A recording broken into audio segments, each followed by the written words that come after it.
드디어 대통령 선거가 끝났습니다. 아, 대선 끝났죠. 네. 이제 윤석열 대통령 당선인이 탄생을 했는데, 네네네. 앞으로 부동산 시장 어떤 방향으로 흘러갈까요? 뭐 당분간은 더 오르겠죠. 음. 근데 공약대로만 할 수 있으면 2, 3년 안에는 잡히지 않겠나. 그러니까 아, 빠르면 내년에도 잡힐 수 있는 그런 기대는 좀 품어볼 만한 정책의 내용입니다. 아, 왜 그러냐 하면 일단 주택시장에서 가장 지금 문제가 유동성이다라고 이야기하시던 분들이 네. 5년간 정책을 펼치셨는데 네. 그 유동성을 못 잡았잖아요. 네. 결국 뭐 여러 가지 코로나 팬데믹도 있었고 네. 몇 년 전까지만 해도 세계적인 디플레이션 걱정이 컸으니까 금리를 인상하기 어려웠는데 이제 지금 금리를 좀 인상할 수 있는 환경이 됐으니까 유동성이 좀 잡힐 수 있는 환경이 됐다라는 게 일단 첫 번째겠지만 이제 두 번째 계속 그 유동성을 쪼기 위해서 그렇게 노력했는데도 안 잡혔던 가장 큰 이유는 결국 저는 주택이 희소했다. 아, 그러니까 그렇죠. 공급이 너무 적었다. 네. 라는 말씀을 좀 드리고 싶고요. 그래서 주택 공급의 확대를 그때 유력 후보 두 분 다 공급 확대하겠다고 했었는데 조금 제가 오늘 방송 오기 위해서 약간 그 과거 공약을 살펴보니까 그 공공 부문의 공급 증가보다는 민간의 공급을 촉진시키겠다라는 그런 정책을 갖고 계시더라고요. 네. 그래서 상당히 긍정적이다라고 보고 있습니다. 그래서 아, 올해는 사실 이 기세가 꺾이기만 해도 정말 다행인 거고, 네. 뭐 잘하면 내년, 뭐 빠르면 내년, 내후년부터는 좀 잡히지 않겠는가 생각합니다. 아.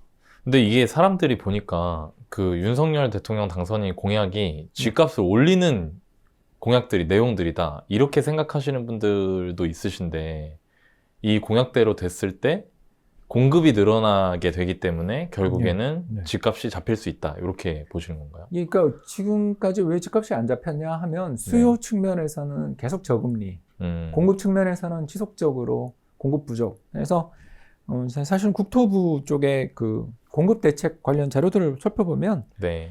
작년 봄에 나왔던 자료인데요. 네. 2월 4일 날 그 네. 유명한 공공주도 3080 플랜 보면 그 서울 시내에 23만 호 공급하겠다라고 했는데 정비 사업이 9만 호 그리고 도심 공공주택 복합 사업 뭐 이런 것들을 통해서 만들어지는 게 한 10만 호 그리고 뭐 도시 재생 뭐 이런 식으로 구성이 돼 있더라고요. 근데 이걸 보는데 제가 그 모 대학 역세권에 살았잖아요. 근데 네. 거기에 도생이 엄청 생겼는데 그 지하 주차장이 없잖아요. 없죠. 예. 네. 그리고 뭐 돈 얼마 이상 되면 또 안 되는 그런 그 청년 주택들도 네, 있고. 네. 그게 뭘 의미하냐면 사람이 조금만 소득이 올라가는 순간 그 집에 살 수가 없거나 없죠. 더 나은 선호를 하는데 그 선호에 맞는 집이 없는 거지. 집이 절대 공급이 줄었냐라고 이야기하면 저는 그는 맞았다. 근데 소득 수준과 생활 수준의 상승에 눈높이에 맞는 주택 공급이 있었는가. 이런 이야기를 좀 드리고 싶은 거죠. 그래서 과거에 역사적으로 한 100년 정도 데이터가 있는 나라들을 잠깐 이야기하자면 미국 같은 경우는 1인당 자기 그 주거 면적이 옛날에는 미국도 7평, 6평 그랬대요. 1인당. 근데 그게 지금은 14평이가 15평으로. 물론 이제 1인 가구가 늘어난 탓도 있지만 사람들이 소득이 늘어날수록 더 나은 주거, 더 그렇죠. 넓은 집을 원하는데 우리의 공급은 그 눈높이를 전혀 맞추지 못했던 거고 근데 그 눈높이를 맞춰주는 공급이라는 것은 결국 공공 쪽에서 만든 집들은 또 선호가 되지 않잖아요. 그렇죠. 일단 민간 쪽에서 집들이 공급이 됐어야 되는데 그 민간에서의 공급은 막혀 있었잖아요. 뭐 가장 대표적인 사례가 바로 2017년 파리 대책인데요. 네. 파리 대책 당시에 나왔던 그 정부 정책을 잠깐 요약 한번 해드리자면 분양가 상한제, 재건축 초과이익 환수제, 네. 그리고 투기과열지역 재개발조합권의 분양권 전매 제한, 투기과열지역 정비사업 재당첨 제한, 네. 그리고 양도세준과 LTV DTI 규제 강화, 자금 조달 계획서 도입, 뭐 이런 것들이었어요. 물론 뭐 수요를 억제하기 위해서 LTV DTI 규제를 강화한다든가 양도세를 물리는 거는 이해가 되는데 잘못된 정책이 뭐였냐면 분양가 상한제와 재건축 초과이익 환수는 같이 하면 안 되는 정책인 거죠. 그러니까 이게 정책이 그러니까 수요만 억제하면 집값은 잡힐 수밖에 없고 지금 집값이 오르는 것은 투기 세력 때문이야.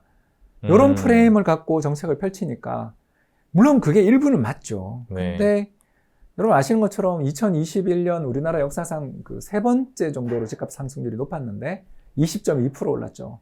20.2% 주택 가격이 폭등할 때 주된 매수세가 누구였냐면 갭 투자자였어요. 갭 투자자가 뭐 정말 진짜 어마어마한 부자가 집에 가서 지방 가서 몇백 채 산 거 이런 거를 제외하고 대부분 자금 조달 계획서 등을 통해서 살펴보면 전세 가격이 급등하니까 도저히 못 견디고 전세 끼고 집을 산 정도였던 거지. 이 사람들이 투기 세력인가? 물론 있겠지만 네. 그걸 어떻게 칼같이 발라내는가. 그러니까 저는 그 뭐랄까요? 현실과 관념론이다. 좀 예, 동떨어진. 관념론이다. 네. 그러니까 자신들이 생각하고 있는 어떤 아이디어를 현실에 투사한 거지.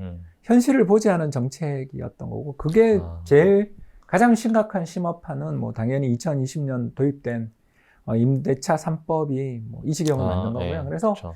이런 그 정책들의 이 단추가 잘못 꿰인 게 벌써 5년이 됐기 때문에 이 5년간 꿰졌던 잘못된 것들을 푸는 과정에서 집값이 오를 수는 있겠죠. 네. 그래서 저는 올해는 오른다고 보는 거고요. 아, 예, 그런데 그게 오래 가겠는가? 만약 정말 저는 일단 현재 주어져 있는 조건 그대로 재건축에 대해서 예를 들어 초과이익 환수제를 좀 완화하고 분양가 상한제 등을 폐지하거나 이런 식으로 해서 기업도 그리고 재건축 하시는 분들도 다 마진을 충분히 얻을 수 있어서 재건축의 인센티브가 크게 주어지면 이게 보통 또 작년에 그렇죠. 2080 플랜에 네. 따르면 재건축 걸리는 시간을 5년으로 단축시켜 준다며요.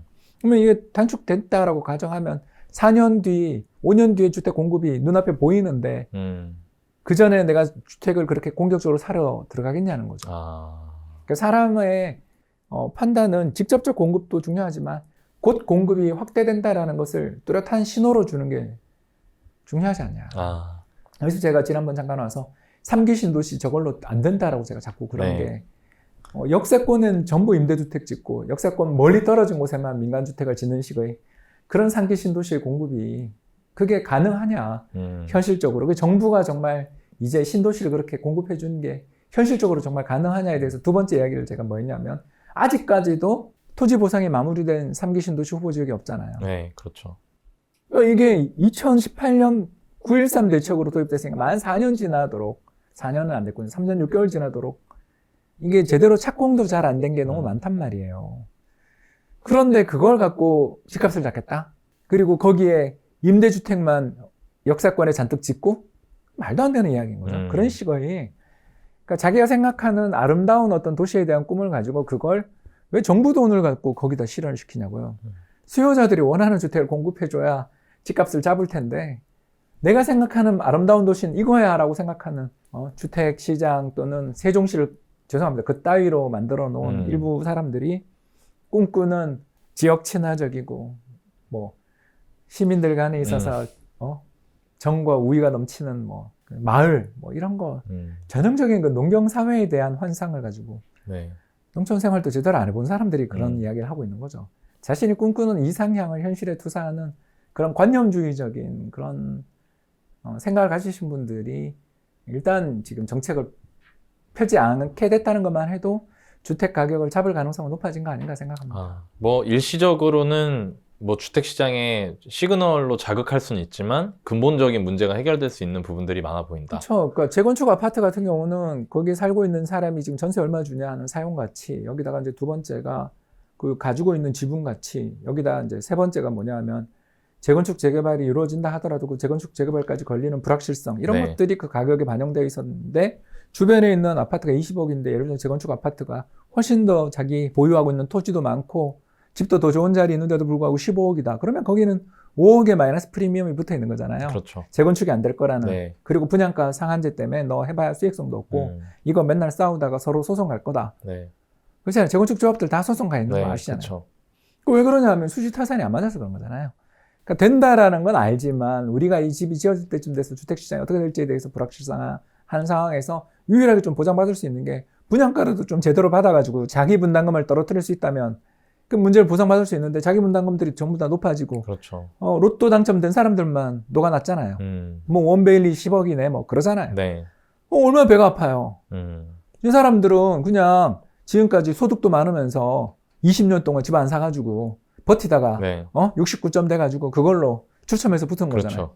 그렇죠. 왜 내가 열심히 고생해서 나 이게 낡은 집에서 살다가 남한테 왜 내가 돈을 모아서 그 사람한테 로또를 그것도 아주 실현 가능한 로또를 주냐고요. 네.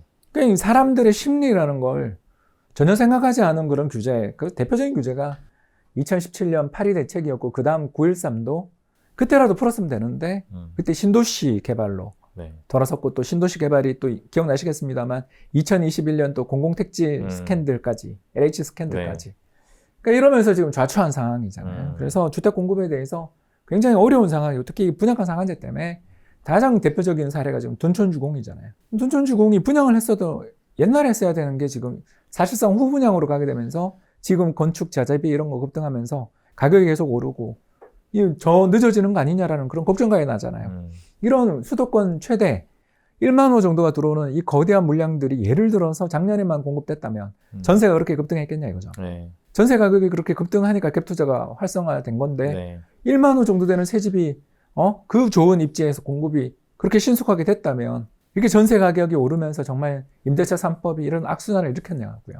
그러니까 이런 거를 조금이라도 수정하는 순간 공급의 물꼬가 트이는 순간 다 알게 되죠. 이거 2, 3년 지나면 이거 분양이 엄청나게 사태가 나겠는데? 야, 그럼 꼭 이 가격에 내가 사야 돼? 근데 오랫동안 기다렸고 재초안, 재건축 초과이익 환수도 완화되고 또 분양가 상한제도 완화돼서 이거 해도 충분히 마진이 남는 단지들부터 계속 공급될 거 아니에요. 네. 그러니까 민간에 있어서의 어떤 수익성을 기대한 민간의 이익을 거두기 위한 자발적인 노력들 자체를 범죄시하지 않으면 사실 공급 문제는 해결이 되는데 네. 공급 문제 또는 재건축 재개발 아파트 사는 사람을 투기꾼 취급하니까 그 사람들한테 어떻게든 나는 세금 더 걷어야 되겠고 또 그 사람들이 자기 부담금 많이 내야 되는 게 정의라고 생각하니까 네. 이런 정책을 펼친 거 아니냐. 자, 그러면은 이렇게 정리될 것 같은데, 이제 방송 보시는 분들 중에 무주택자분들, 내 집 마련에 관심을 가지고 계신 분들도 계실 거란 말이에요. 그분들이 지금 상황에서 내 집 마련하기 위해서 어떤 전략과 행동을 펼치시는 게 좋을지. 일단 뭐 청약에 대한 희망은 버리는 게 좋겠고요. 네. 아까 이야기한 것처럼 69점이 그렇게 많다며요. 네. 주변에 그 점수를 가지고 떨어지신 분이 있어서 그래요. 뭐 어마어마한 확률이던데요. 네. 네. 그래서 이런 걸 보면 우리나라에서 특히 이 방송 들으시는 분들이 가점으로 되는 건 되게 힘든 일이고 그래서 뭐 빨리 둔촌주공이 풀리기를 바라고 하는 거야 뭐 할 수 있겠지만 네. 저는 이제 그거 기다리는 것보다는 다음 사이클에 사면 되는 거 아니냐. 그러니까 주택시장이라는 게 이렇게 병목이 오래됐기 때문에 5년간 병목이 지속됐기 때문에 풀리는 게 1년 만에 풀리면 그건 병목이 아니잖아요. 네. 지금도 우리 공급사슬막 뭐 차량용 반도체 없어서 난린데 저거 1년째 지금 계속 난린데도 잘 안 풀리는 게 뭐 이번에 중국 선전이 또 락다운 됐다든가 이런 이야기 때문에 그런 거잖아요. 네. 그래서 악순환이라는 게 한번 벌어지면 그게 좀 지속되니까 악순환인 건데 올해 다 끝나겠냐? 그렇지는 않다. 내년은 하면 올해보다는 가능성이 높고 내후년 하면 저는 상당한 가능성이 있지 않냐. 왜냐하면 지금 원베일이 올라가는 속도를 보시면 알지만 땅 파는 게 땅 파기 전이 제일 시간이 맞아요. 오래 걸리지. 네. 한번 파기 시작하면 금방 올라가더라고요. 금방 올리죠. 네. 수익성이 난다 싶으면 다 열심히 해요. 그렇기 때문에 주택시장에 있어서 뭐 예를 들어서 잠오라든가 목동이라든가 얼마나 할 때가 많습니까? 땅이 없어서 집을 공급 못한다 그게 아니라 이런 이상한 규제들 때문에 공급을 못했던 거고요. 그렇기 때문에 꼭 저는 김포공항 그 철거 안 하더라도 집 지을 땅은 대단히 많다. 하나만 더 제가 아이디어를 드리자면 우리나라가 도심에 재생을 하겠다라고 할 때 가장 먼저 타겟이 돼야 되는 곳은 어딜까 생각하면 국공립초등학교예요. 시내에 초등학생이 얼마 됩니까? 차라리 국공립초등학교, 그 시내 알짜 지역에 있는 초등학교들을 주택단지로 전환시키고 물론 법은 개정해야죠. 그리고 그 주택단지로 전환을 시키면서 그 단지에 초등학교가 멀어졌다 그러면 거기다가 정부가 스쿨버스 배치하면 되잖아요.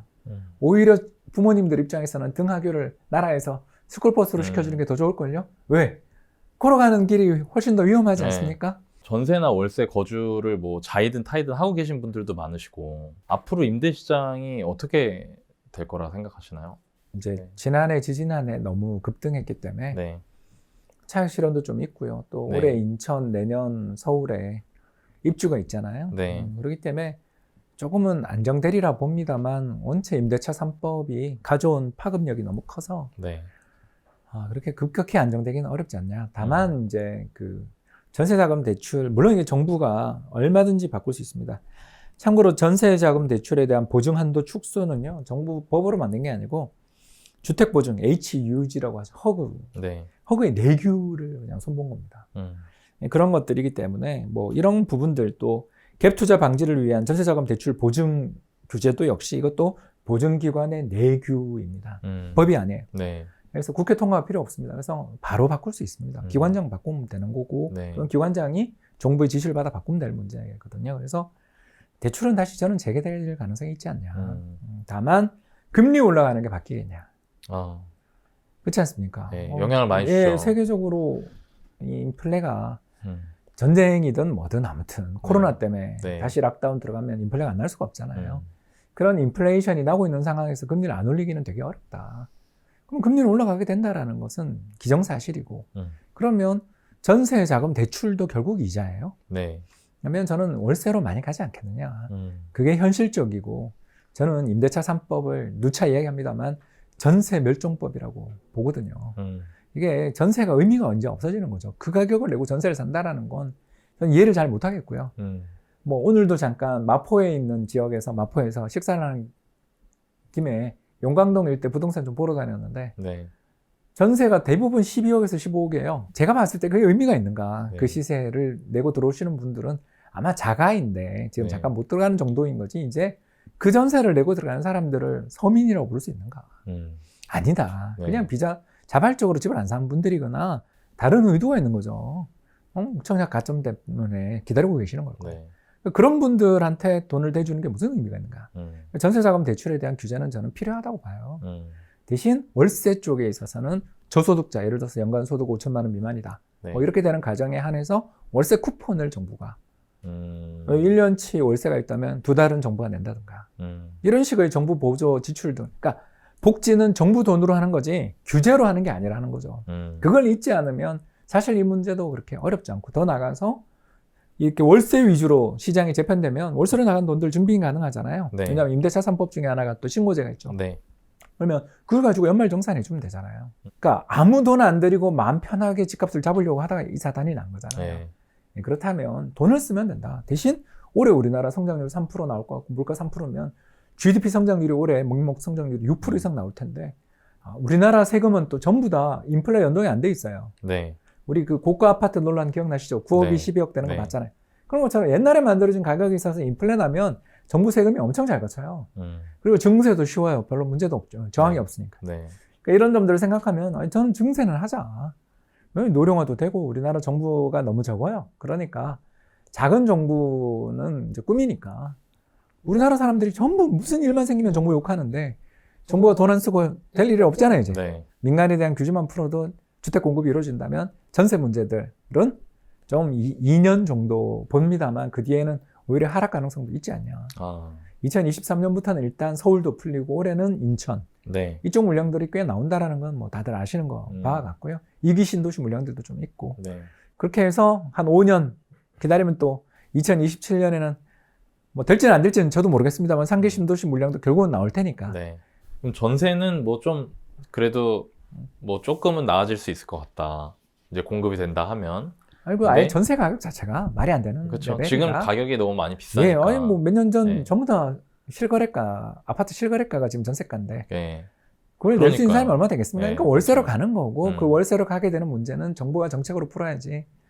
이거 안 될 것 같아요 저는. 네. 이게 지금 쉽게 꺾이기는 어렵다 이런 이야기죠. 월세도요. 월세로 수요가 얼마 가는데 금리도 너무- 얼마 가는데 네, 맞아요. 월세가 내려갈 수 있겠습니까? 네. 시장 이자율이 올라가고 월세 수요가 느는데 네. 월세 이율이 내려갈 수가 없다. 그거는 어쩔 수 없다. 아니 진짜 요즘에 보면은 전세가 원래 제가 알기로도 전체 임대 거래 계약 체결 건수의 한 20% 정도가 월세였는데. 그게 서울 기준이십니다. 지금 네. 방금 너나이님 말씀하신 건 네. 서울 기준이고요. 네. 시방은 이제 10% 미만으로 내려간 지 그러니까요.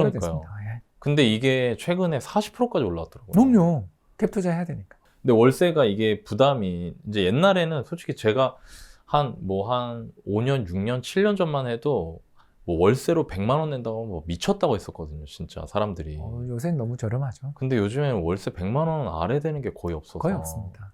뭐 네. 그 밑에 있다면 그 대부분 오래된 음. 제대로 안 돼 있는 관리 안 된 그런 집들일 가능성이 높죠. 그럼 이 월세 계속 올라갈까요? 이제 그건 인플레가 일단 중요하고 이제 네. 두 번째가 뭐 정부가 임대주택 많이 지으면 또 해결될 문제이긴 한데 네. 아까도 제가 이제 미국 1인당 거주 면적들 이야기를 잠깐 한 데에서도 기억나시겠습니다만 네. 사람들이 점점 옛날보다 부유해지고 우리나라 1인당 국민소득이 35,000불이에요. 근데 1인당 국민소득 10,000불일 때의 주거 여건을 가지고서 거기 살아라 그러면 못 살거든요. 네, 그렇죠. 그렇기 때문에 이 월세라는 자체는 올라갈 수밖에 없는 운명이다. 왜냐하면 더 나은, 더 쾌적한 주거를 찾는 사람들의 눈높이에 맞출 수 있는 주택의 공급이 있었느냐? 없잖아요. 그러면 그런 주택들은 올라가지 않겠는가? 참고로 프랑스나 런던이나 뭐 이런 유럽에 우리가 이야기하는 그런 복지국가들 방 2개짜리 낡은 아파트 월세가 얼마인지 아시잖아요. 네, 장난 아니죠. 연 3천만 원에서 네, 시작합니다. 근데 우리나라는 그동안 굉장히 쌌던 거죠. 왜 그러냐면 다주택자들이 집값 오르는 그쵸. 거에 혜택을 누리기 때문에 월세 그렇게 크게 신경 안 썼고, 또 우리나라의 전세 제도를 정부가 유지시키기 위해서 전세 자금에 대해서 어마어마한 혜택을 해줬잖아요. 근데 이제 그게 현실적으로 작년에 정부가 전세 자금 대출 규제를 하면서 파산했고, 이게 가능하냐라는 것도 이제 현실적으로 불가능한 이야기가 된 거고. 네. 너무 많이 올라서 너무 리스크가 커요. 그 대출의 리스크가. 그렇다면 이제 앞으로 전세는 정부가 줄여나가고 월세로 가는 수밖에 없는 게 현실이고, 그러니까 서울이니까 그런 전세 가격이 나오는 거지. 지방에서 예를 들어서 6억짜리 전세를 뭐 했다. 그럼 몇 명 되겠냐 이거죠. 거의 없죠. 그러니까 월세로 가야 되는 게 맞고, 월세로 가게 될 때 그 부담들은 높아질 수밖에 없으니 정부 입장에서는, 그래서 임대차 3법 한 거잖아요. 월세 받는 주인들한테도 이제 세금가 걷겠다는 거고, 지금은 아니지만 장기적으로 걷겠죠. 네. 거기다가 월세를 낸 분들에 대해서 공제를 해주면 되는 거잖아요. 아니면 정부에서 쿠폰으로 몇 회분은 정부가 지원해 준다든가, 뭐 이런 식의 그런 걸 통해서 문제를 완화시키는 수밖에 없지. 현재로서는 이 지경이 됐는데 집값도 급등하고 전세도 급등했는데 월세가 안 오른다. 이건 정말 생각하기 어려운 시나리오 아니냐. 네. 지금 보면은 월세하고 반대로 전세는 그래도 조금 가격이 작년에 임대차법 직후에 이제 피크 쳤을 때 대비해서는 뭐 집주인들은 뭐 전세가 그 가격만큼 안 나간다 이러면서 전세가 뭐 좀 쌓여 있는 단지들도 있고 가격이 내려온 단지들도 있는데, 이거를 또 어떤 분들은 이제 7월이 지나면 2+2 첫 번째 끝나는 분들이 나오기 시작한다. 그러면 전세 다시 오를 거다 하반기에. 이렇게 얘기하시는 분들도 계시거든요. 저도 그쪽입니다. 그래서 빠지긴 어렵다. 그러니까 통계는 오르고 실거래는 좀 빠지지 않겠냐 이렇게 보는 거죠. 그러니까 그 전세라는 게 2년 계약이니까 그 계약에 안 들어간 분들이 통계에 잡혀 있어서 전세 가격이 그렇죠. 이렇게 그 약간 희석된 면이 있었던 것들 때문에 가격은, 그러니까 지표는 오를 수 있다. 왜냐면 계약갱신 이제 다 썼으니까 나가야 되면 그 집은 그 전에 그 전 가격 대비는 뭐 무조건 오르니까 이게 이제 표본에 다 반영이 될 테니까 이제 이게 문제가 되겠죠. 그러나 실거래가가 2020년, 21년 초까지 올랐던 것처럼 그 속도로 오르겠는가? 왜냐하면 현실적으로 그 돈을 내고 전세를 들어올 수 있는 사람들의 숫자라는 게 그렇게 많겠는가? 그때 진짜 패닉 전세였어요. 그렇죠. 네, 구하시는 분들 입장에서는 진짜 막 학군지 이런 데는 전세값이 너무 많이 직전 실거래가 대비 올라왔어도 그걸 하시는 분들이 나오더라고요. 예, 저희 동네도 5억 정도가 전세 기준이었는데 4억대 후반, 5억대 초반이었는데 어떤 거래는 7억이 나오니까. 네, 그러니까요. 그래서 이게 뭐 무슨 일인가? 그리고 그게 반전세로 가는 것 같더라고요. 그렇죠. 반전세로 많이 가시는 것 같아요. 지금 다시 하실 때. 네. 왜냐하면 도저히 전세 보증금은 올릴 수 없으니까 이제 월세로 조금. 이 결과에 대해서 뭔가 개정이 있어야 된다고 생각하는데 개정의 가능성은 제가 생각했을 때는 일단 별로 없다. 이렇게 보고 있습니다. 이번에 그 대선 끝나고 보니까 윤석열 당선인 공약 중에 임대차 3법 전면적으로 재검토하겠다. 이런 의견이 있는데 이거에 대해서는 어떻게 생각하세요? 불가능합니다. 아니 지금 여소야대인데 법 개정은 어렵다고 봐야 되고, 뭐 제가 뭐 맨날 하고 다니잖아요. 임대차 3법 폐지하는 순간 집값 잡힌다. 오히려 그런 이야기를 했을 때마다 제가 뭐 굉장히 별의별 이야기를 다 들었거든요. 그래서 이제 음모론이라고 보더라고요. 그래서 그런 걸 보면서 이게 의견이 되게 다른 법이고 또 만들어진 지 2년이 지나면서 이미 그 영향이 이렇게까지 큰데 이걸 여기서 폐지가 가능할 것이며 개정을 하더라도 소폭의 문제, 뭐 소급 입법 문제였다든가 이런 것들, 그 불투명한 소송이 그 했던 예를 들어서 계약갱신 청구를 뭐 어떤 걸 한 것까지를 청구로 본다. 뭐 이런 것들을 좀 상세하게 하는 정도의 시행령 개정 정도인 거지. 이게 뭐 안에 법 자체를 폐지한다, 개정한다 보다는 대통령 시행령 정도의 개정, 수정 보완 정도로 봐야 되는 거 아니냐. 현실적으로는 이렇게 역대 가장 심한 요소야 된데, 네. 이게 뭐 현실적으로 저는 개정하고 싶은 마음은 있으시겠지만 현실이 안 된다면 시행령이라도 좀 이렇게 바꾸는 손보는 정도 아니겠냐 봅니다. 시행령 바꾸면 어떤 부분이 바뀔까요? 뭐 아까 이야기했던 것처럼 네. 그 법이라는 게 큰 얼개를 정하고 밑에 시행령을 통해서 세세한 걸 조정하니까 아까 이야기하는 것처럼 예를 들어서 주인집하고 통화를 했는데 주인집이 그걸 음성을 독취를 떠났다 그러면 그거는 인정한다든가. 예, 요새는 거의 내용 증명 아니면 안 되잖아요. 네, 그렇죠. 예, 그런 이렇게 소송의 결과가 엇갈리는 걸 우리는 알고 있고 아직 또 대법까지 안 나왔죠. 네. 그렇게 알고 있는데 그러니까 이런 논란의 여지가 많았던 다툼의 여지가 있는 부분들은 대통령령으로 좀 수정할 수 있는 거죠. 근데 그걸 넘어선 제약갱신 청구 자체를 아예 허용하지 않는다라든가 뭐 기간을 2+1이다 이제 뭐 이렇게 바꾸는 게 가능하겠냐. 힘들다. 그리고 뭐 지역마다 5%가 상한이다. 이걸 쉽게 바꿀 수 있겠는가. 그렇지 않습니까? 이게 가장 중요한 얼개를 바꿀 수가 있겠는가를 물은 거죠. 우크라이나랑 러시아랑 전쟁한 거랑 우리나라 무슨 상관이야 이럴 수도 있겠지만 또 저희 시청자분들은 관심 많으시니까 우리나라 경제에 어떤 영향이 있을까요? 장기화되면 힘들겠지만 네. 당장은 좋아요. 아, 이게 이제 슬픈 거죠. 그러니까 일단 제가 대표적인 사례를 하나만 이야기하면 독일이 군비 증강하는 거 보도 보셨죠? 네. 그리고 미국도 민주당이 잡았는데 아마 올해 예산에 군비 엄청 증강할 거예요. 그 러시아군이 저 모양 저 꼴이 나는 거 보면서 아마 보완할 게 엄청 투자가 많겠죠. 네.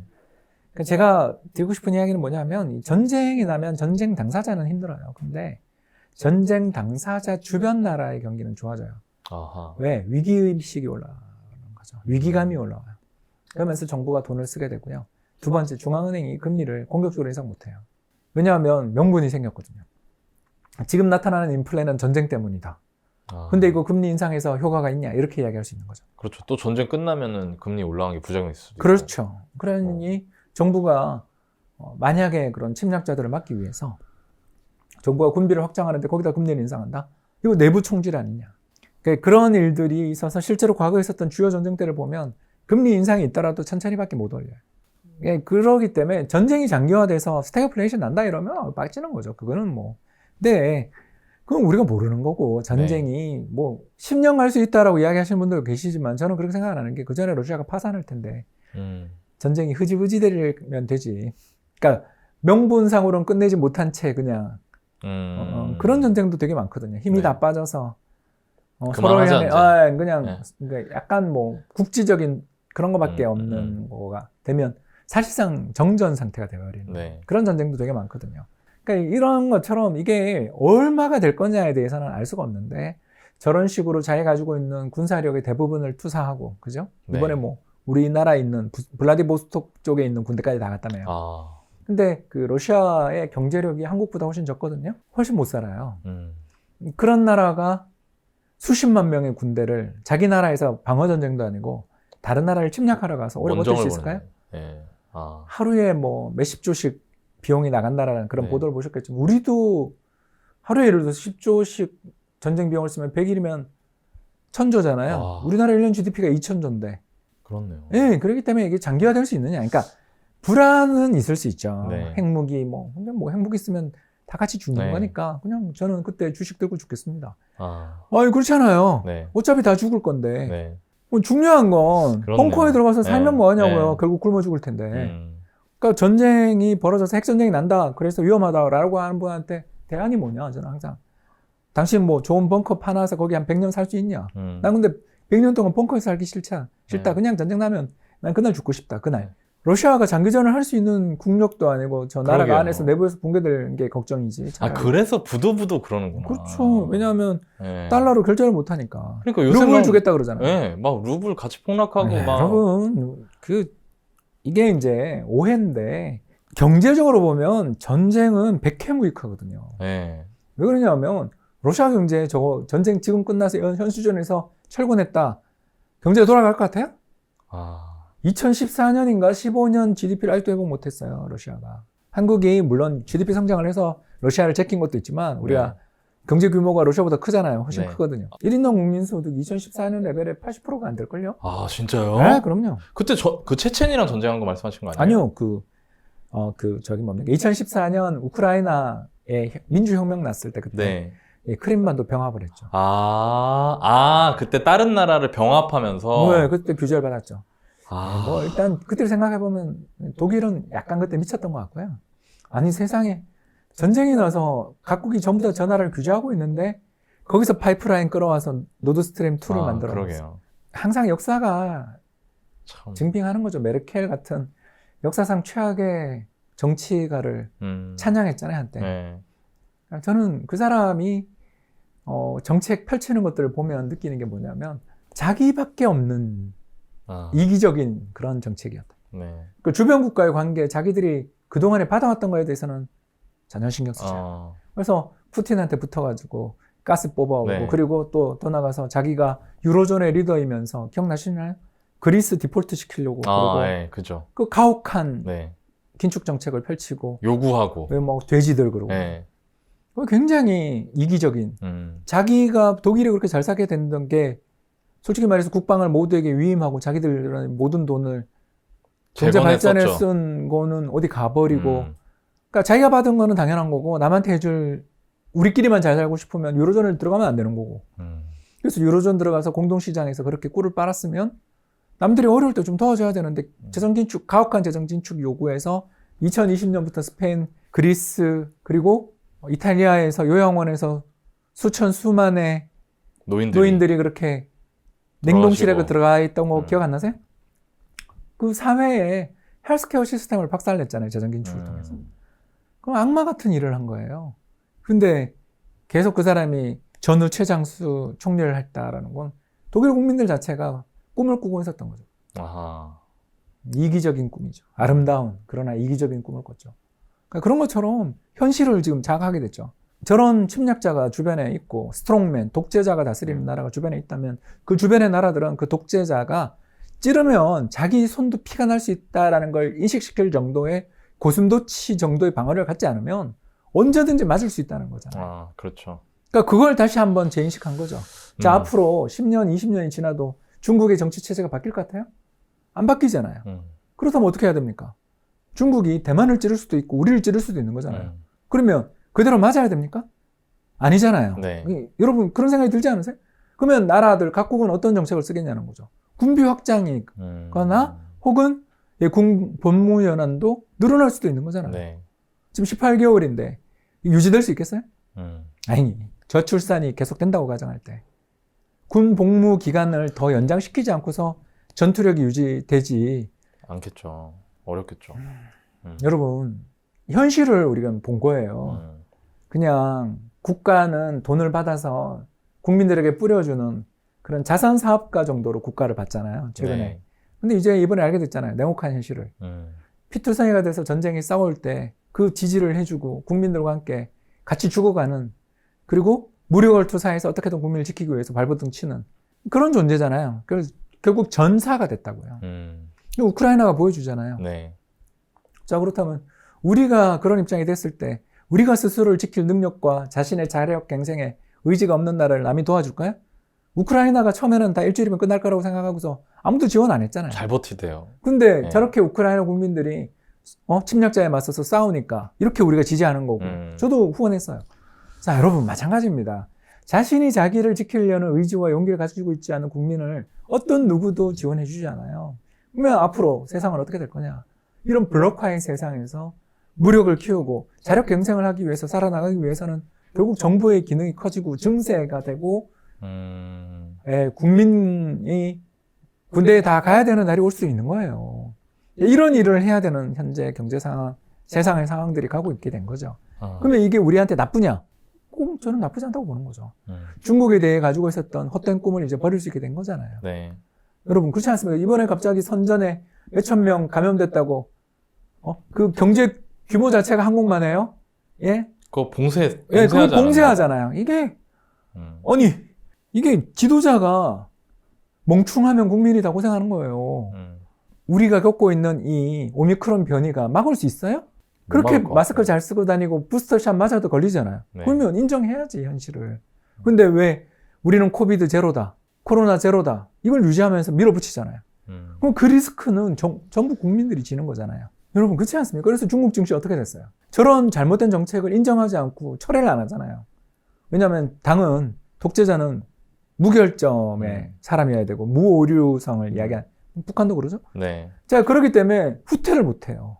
그러면 유연한 대응이 안 되니까 한번 길을 잘못 들면 큰 실패로 가요. 자, 그걸 돌리기 위해서 어떤 짓을 할지 우리가 누가 압니까? 우리가 알리바바 꼴이 되지 말라는 보장이 없잖아요. 네.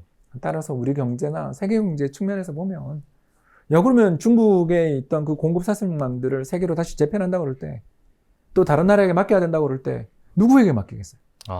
독일에게? 프리라이더 독일에게? 영국 제조 기반 다 없어져 버려서 영국 내에서 메이드 인 UK는 있을지 모르지만 영국산 자동차는 하나도 없는 영국에게? 우리나라 좋네. 왜 우리나라나 대만이나 뭐 베트남도 거기도 권위주의적 독재 체제인데 거기 믿을 수 있냐라는 거죠. 그리고 맨날 간 보고 있는 인도를 믿겠어요? 그럼 우리가 그렇게 수혜를 못 받는다고만 단정 지을 수는 없지 않냐. 그렇게 볼 수 있는 거죠. 그러니까 제가 이야기하는 건 장기적인 이야기입니다만, 네. 우리가 해외에 이런 쇼크가 발생할 때 취약한 건 인정해요. 환율이 급등하니까. 네. 근데 제가 맨날 달러 사라 그러잖아요. 근데 그거는 우리가 달러를 가짐으로써 해결이 되는 문제지만, 우리나라 국민들이나 이 경제에 있는 사람들이 우리나라 스스로를 너무 비하한다. 전쟁이 벌어지고 그 군수물자들이 필요할 때, 예를 들어서 탱크를 향해서 가고 있는, 그 나라 가고 있는 미사일들을 만들 때 거기 반도체를 한국산 없이 과연 조립이 가능하냐라는 생각도 한번 해야 되는 거지. 그걸 뭐 맨날 우리는 당할 수밖에 없는 존재라는 식으로. 네. 세계에서 군사력으로 6강, 그리고 경제력으로 9강 정도 되는 나라의 국민들이 너무 자존감이 없어요. 그게 왜 그러냐면, 그 비관론을 팔면 잘 팔리기 때문이죠. 네. 이걸 저희들은 금융 포르노라고 부르는데요. 맨날 한 3개 정도를 하는 거죠. 나라 망한다 3개 하고 한 2개 정도는 10배 나는 비법, 이런 걸로 방송을 만들다가 위기가 발생하면 10배 나는 비법은 지우고 나는 그때 맞췄다만 팔잖아요. 네. 그걸 저희는 금융 포르노라고 그러는데, 우리나라가 죄송합니다. 금융 포르노가 너무 만연한 거 아니냐. 맨날 망한다 소리만 하는데. 제가 2016년에 나왔던 책들 리스트 한번 제가 예전에 한번 블로그에 올린 적이 있는데, 2016년 책 보면, 리스트를 보면 전부 제목이 외환위기, 뭐 국가부도, 이런 책들이 우리나라를 대표하는 학교의 교수님들이 쫙 가계부채, 가계부채. 뭐 네. 그것도 그렇고요. 네, 맨날 얘기해요. 뭐 가계부채야 이제 네. 진짜 지난 6년 동안 너무 심해졌으니까 그건 네. 인정. 근데 2016년 가계부채 레벨을 가지고 나라 망한다 그랬어요. 지난 6년은 뭐냐 이거죠. 뭐 그분들의 특기가 또 있어요. 내가 그렇게 경고해서 위기를 피했다. 네, 정가의 보도죠. 그래서 저도 알아요. 저도 위기를 팔면 제 유튜브 구독자가 100만, 1000만 될 거예요. 그러나 저는 그렇게 살고 싶지는 않거든요. 맨날 위기 온다라고 팔면 언젠가 한 번은 맞죠. 근데 그 위기가 온다고 주장했던 근거는 다 틀렸잖아요. 작년 이맘때 경제 위기 온다고 이야기하신 분들 되게 많았어요. 그게 위기의 대부분이 뭐냐면 미국 금리 인상해서 위기 온다 그랬죠. 근데 지금 우리가 위기가 왔는데 이 위기는 뭐에서 왔어요? 전쟁으로 왔잖아요. 그럼 작년 이맘때 했던 경제 전망에 전쟁 이야기를 한 글자로 넣었으면 제가 동의하겠는데 그런 거 없죠. 그래서 제가 하는 이야기가, 전망해서 시장에서 돈을 벌겠다는 생각은 좀 접어라. 잘 대응하고 분산하는 수밖에 없다. 그 정책의 지표. 예를 들어서 지난 1년 전만 해도 윤석열 대통령 당선이라는 걸 상상한 사람이 있겠어요? 거의 없죠. 예, 180석. 압도적인 승리를 거두었던 여당의 독주. 앞으로 20년 장기 주권 이야기밖에 없었어요. 그러니까 어떻게 하냐고요. 그러니까 열심히 공부하는 수밖에 없는 거예요. 새로운 대통령의 스텝들. 누가 경제부총리가 되고 누가 경제수석이 될 것인가를 봐야 되는 거고, 그 사람들이 말하는 걸 따라서 조응해서 대응하는 수밖에 없는 거지, 미리 예측해서 맞는다 방법이 없는 거고, 우리가 돈을 버는 방법은 결국 2가지밖에 없어요. 하나, 잘 대응하는 거. 근데 그러려면 자산이 너무 올인돼 있으면 대응할 수가 없죠. 네. 2번째가 뭘까요? 예, 쌀 때 사는 거예요. 가격, 밸류에이션, 소득 대비 주식이든 부동산 가격이 정말 저평가됐다 싶을 때가 있잖아요. 제가 맨날 와서 방송 와서 했지만 세 번 했던 거 한 번 더 할게요. 첫 번째, 미분양이 줄어요. 쌓였던 미분양이, 그득그득 쌓였던 미분양들이 뚝뚝뚝뚝 떨어지기 시작해요. 2번째가 뭐였죠? 정부가 부동산 살려보겠다고 금리 막 인하해 줄 때. 기억나시죠? 그죠? 3번째가 뭐예요? 소득 대비 주택가격 배율이든 주택구입 부담지수가 역사상 최저 레벨까지 떨어져서 조금만 용기를 내면 누구나 쉽게 집을 살 수 있는 레벨이 될 때, 그럴 때 주택 사서 뭐 1, 2년 더 물릴 수도 있지만 그거야 내가 살면서 이 주택 투자의 좋은 점이 뭐예요? 내가 살잖아요. 살면 되니까. 사용 가치를 나한테 주고 임대를 주면 임대료가 들어오는데 그걸 할 수 있거든요. 그렇기 때문에 공부를 우리 이렇게 월급쟁이 부자들 와서 이렇게 공부를 해야 되는 거고 그렇습니다. 코스피 3,000 넘으면 현금 확보해도 괜찮지만 그래도 2,600 전후로는 뭐 사서 물려도 된다 이런 말도 있더라고요. 지금 주식시장 저점 매수 타이밍일까요? 저는 뭐 3달째 사고 있어서. 아, 12월 말에 달러가 1,200원 돌파하니까 네. 조금 팔아서 한국 주식을 사기 시작했는데 그때도 2,600, 지금도 2,600이네요. 네. 그래서 3달 지나도록 시장이 죄송합니다. 더 빠졌으면 좋겠는데 그래야 더 싸게 사죠. 근데 제가 질문 하나만 편하게 드릴게요. 우리나라 삼성전자나 현대차 같은 네. 한국을 대표하는 우량 상장 수출 기업들 중에 환율이 1,200원 레벨로 한 1년 간다고 치면 내년에 이익 안 나는 회사 있을까요? 많이 나겠다. 그죠? 예, 이게 우리 투자자들에게 제가 이런 질문을 한 번씩 드리는 이유가 뭐냐면 환율 급등할 때는 주식을 이제 봐야 돼요. 한국은 수출로 먹고 사는 나라고 우리나라 상장기업 이익의 72%가 수출 기업들이네요. 근데 그 수출 기업들 이익이 꺾이겠냐고요. 일단 첫 번째, 유가 올라가는데 조선업종 엄청 지금 도크 다쳤죠. 두 번째, 화학업체들 또는 정유업체들 그렇게 나쁘지 않죠 지금. 마진 축소 이야기는 안 들리지 않아요? 원가가 올라간다고 징징거리지만 그 사람들 파는 가격도 올라가잖아. 그러니까 우리나라 10대 수출 산업 중에 3개가 국제 유가가 오르거나 이러면 되게 좋아요. 그죠? 여기다가 또 하나의 산업을 또 이야기해 볼까요? 윤석열 당선자가 주택시장을 어떻게 하겠다 그래요? 주택 공급을 늘리겠다 그러죠. 그리고 민간에 인센티브를 주겠다 그러죠. 아, 건설!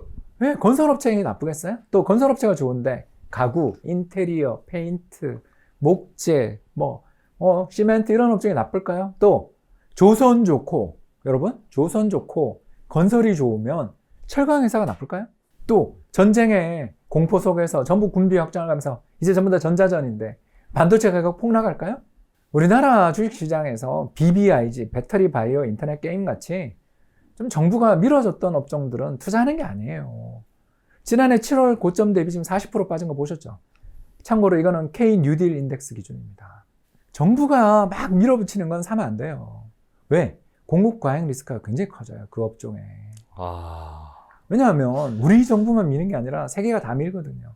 그래서 시계를 10년 전으로 돌려서 MB정부 때 풍력 테마, 태양광 테마, 녹색 성장 테마 기억 안 나세요? 상장 폐지된 기업도 있을 정도였고 OCI 같은 경우는 남자의 주식 됐잖아요. 그런 거는 당장의 단타 테마로 테마를 봐야죠. 정부 정책 테마는 보는 게 아니에요. 그건 왜냐하면 정부가 가지고 있는 정보가 민간보다 못해요. 옛날에는 정부가 가지고 있는 정보가 굉장히 빨랐어요. 그러나 지금 인터넷 세상에 정부보다 민간이 훨씬 더 똑똑해요. 그런 상황에서 공급 과잉 리스크들이 부각되는 산업들은 투자하면 안 되는 거죠. 그래서 저는 시장에 대해서 지난 2년간 제일 많이 벌었던 종목들은 좀 피하자. 반대로 굉장히 힘들었던 종목들. 어마어마한 자산 가치를 가지고 있지만 힘들었고 정책 때문에 힘들었던 기업들. 여러분 이런 생각을 한번 해봐야 되는 거예요. 정책으로 인해서 힘들었던 업종과 기업들은 정책으로 살 수도 있는 거거든요. 그러니까 이런 식으로 역발상으로 정책을 봐야지 이게 정책의 수혜 테마야. 이렇게는 보지 말자는 거죠. 그래서 지난 5년간 경제가 어떤 쪽으로 흘러갔던 건 이해하지만 이 정책의 방향성들도 바뀔 가능성이 있고 더 나아가서 굉장히 싸다라는 전제가 있는 기업들은 이제 한번 쳐다봐야죠. 세 번째, 또 우리가 봐야 될 업종군들이 또 하나 더 있어요. 바로 리오픈이죠. 3월 20일부터 해외에서 귀국하는 국민들한테 물론 백신 접종 패스 이런 게 있어야 되겠지만 아무튼 자가격리 안 한다며요. 자, 그러면 여러분 해외여행 여러분 나오고 싶지 않으세요? 저만 해도 죽을 것 같아요. 해외여행 좀 나오고 싶습니다. 국내 숙박 요금 너무 비싸고요. 바가지도 너무 심한 데 많아요. 솔직히 어디라고 말은 안 하겠습니다만. 렌트카비가 그게 뭡니까? 진짜 비싸요. 예, 그런 비용을 내면서 꼭 국내 여행을 하는 게 정말 그게 애국인가요? 저는 그렇게 생각 안 해요. 우리 국민들이 싼값에 해외 나와서 즐기고 와서 기분 좋게 돌아오는 게 행복감이 높아지는 거지. 꼭 국내에서 돈 써야 돼요? 꼭 그런 생각이 어디 있어요? 일부만 돈 버는 거지, 그건. 그래서 이런 리오픈 관련되어 있는 기업들도 앞으로 좋아질 가능성이 있지 않습니까? 여러분, 이런 점들을 생각해 보면 주식시장이 아까 첫 번째, 환율을 우리 아무도 생각 안 한다. 특히 유가 오른 게 일부 업종은 엄청 좋다는 거 아무도 생각 안 한다. 환율과 유가의 조합은 굉장히 우리가 잊어버리고 있다. 두 번째가 뭐였냐? 정부 정책이 주택 규제에서 공급 확대로 간다라면 인센티브를 정부가 뭐 거기다 주겠다는 게 아니라 규제를 푸는 것만으로도 착공 들어갈 단지들 얼마나 많은지 알잖아요. 그런데 좀 하고 규제로 막혀 있었던 업종들도 있지 않냐. 세 번째가 리오픈. 자, 이것만 봐도 전 우리나라 상장 기업들 중에서 앞날이 깜깜하고 여긴 정말 안 되라고 생각되는 기업들도 그렇게 별로 많이 보이지 않는데요. 그러니까 공급 과잉 리스크가 있는 업종들 일부 정도, 또 원자재 가격에 직격탄을 받은 업종들은 있죠. 니켈 값이 저렇게 오르는데 배터리 어떻게 될 것인가 걱정됩니다. 그러나 우리나라 주식시장에 그런 업종만 있냐. 그렇게 비싼 업종만 있냐 이거죠. 밸류에이션 레벨이 우리나라 시장이 그 주당 순자산 가치 10,000원이다 그러면 지금은 우리나라 주가가 10,000원 정도에서 왔다 갔다 거래되거든요. 근데 LG 에너지 솔루션이 얼마에 들어온지 아세요? 물론 이제 그때 공모가 지금 하회하고 있지만 10배에 돌았어요. 자기 순자산 가치가 10,000원이면 10만 원에 돌았다고요. 그보다 훨씬 더 비싸게 돌았죠. 그래서 우리나라 주식시장의 밸류에이션, 주가의 매력을 떨어뜨렸어요. 왜? 되게 비싼 회사가 시가총액 2위로 들어와가지고. 그런 회사들이 계속 들어오면 주식시장은 안 돼요. 안 되죠. 근데 올해 상장 공모 다 캔슬되고 있잖아요. 들어오는 회사들도 이제 알짜만 들어올 것 같아요. 그러면 좋아지겠죠, 시장이. 이런 여러 가지 긍정적인 포인트도 봐야 되는데 우리는 전쟁만 보고 있다는 거죠. 와, 큰일 났다. 뭐 스태그플레이션 온다. 기름값 올라가면 좋은 업종은 생각 안 해요. 그냥 스태그플레이션 온다. 나라 세상이 망한다. 그러나 그런 금융 포르노에 속지 말자. 선정적인 이야기 속에 이상한 정보들 섞어서 자기들이 맞은 것만 남겨놓는, 그리고 나는 시장을 맞췄다라고 주장하는 사람들은 세상에 넘치도록 많은데 저 같은 29년차 이코노미스트까지 그런 대열에 가세하고 싶지는 않은 거죠. 그래서 저는 항상 좋아하는 이야기야, 역발상. 시장 되게 힘들고 앞으로 더 빠질 수도 있다. 저는 그렇게 봐요. 당장은 더 빠질 수도 있죠. 그러나 그때 안 사고 주식시장에서 언제 살 거냐. 이런 호재가, 제가 방금 말씀드린 호재들이 굉장히 많은 호재가 있는데도 시장에 하나도 반영 안 된 그런 상태라는 것은 부동산으로 이야기하면 미분양 줄어들고 정부가 금리 인하해주고 주택구입 부담지수가 역사상 최저치 레벨 아니냐라는 거죠. 그러면 주택시장이 그렇게 저평가됐을 때의 특징이 뭐예요? 인구 감소로 나라 망한다라는 이야기가 파다하게 힘을 얻었을 때가 집값이 그렇게 빠지죠. 주식도 마찬가지예요. 세상이 다 망한다 그런 이야기가 들리고 그것 봐라 그런 사람이 넘쳐날 때 그때 주식 안 사고 언제 삽니까? 무섭다고요? 그러니까 주식이 고수익이 나는 거예요. 두려움을 딛고 주식을 샀기 때문에 그 공포에 대한 보상으로 높은 수익이 있는 거죠. 공포를 극복하고 사지 않으면 보상도 없어요. 남들 다 살 때 사서 수익 나셨어요? 작년 이맘때 주식 사셔서 지금 수익 나셨습니까? 그렇게 몰려다녀서는 수익을 낼 수 없다. 이 말씀 드리고 싶습니다. 좋은 매수 기회라는. 뭐 언젠지는 모르지만 밸류에이션을 보자. 우리 주택시장 지금 가격이 싸니까. 주택시장 이야기랑 똑같다니까요. 주택가격 부담지수가 떨어지고 미분양 줄어들고 그리고 정부가 금리 인하해 줄 때 그 집 살 때잖아요. 정말 주식 어때요? 밸류에이션 매력 엄청 싸고 각종 호재가 다 묻히고 기업이익 좋아질 때. 그렇네요. 네. 주식 지금 싸다. 네. 저도 한번 고민해 보겠습니다. 저도.